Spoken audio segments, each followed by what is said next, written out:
Hi, Peter from Oz Commercial Sewing Machines. Today's video is about reducing the presser foot pressure if you're sewing delicate medium to heavy duty fabrics like vinyl and some leathers that mark when you're sewing over them. So if you are getting marks and not happy with the end result of what you've sewn, there is a way that you can reduce the presser foot pressure. Now it's as simple as underneath here there is a big spring and inside this top section, this is the outer foot, sorry, by the way. Now we can remove, on some of the older machines we can remove the spring, but we don't need to on this machine. We can, but we don't need to.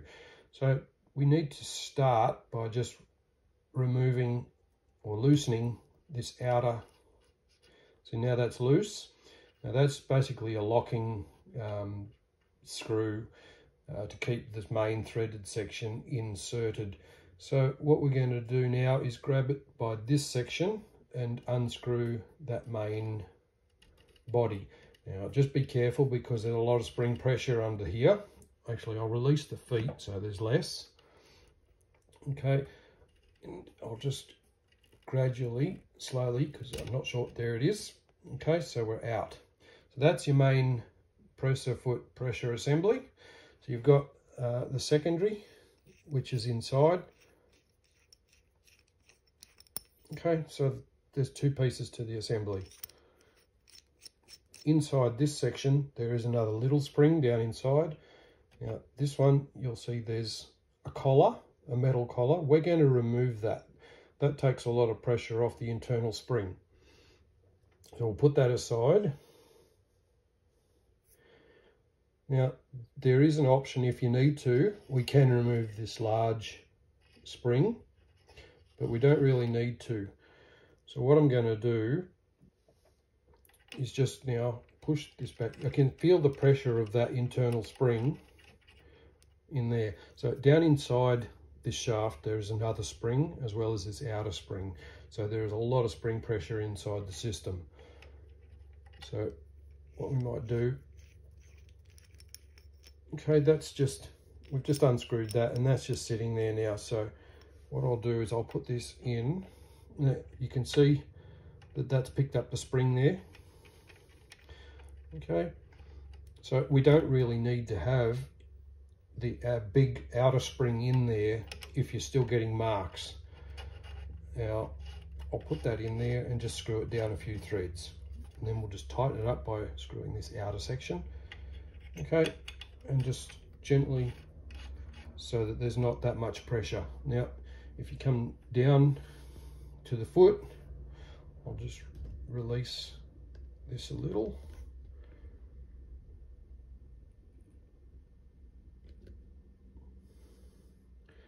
Now you can see what I'm doing there.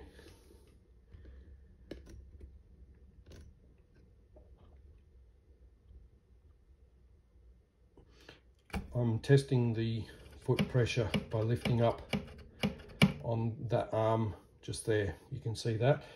Now what I might do, that's still fairly heavy. So if we remove this main outer spring, and we'll put that aside.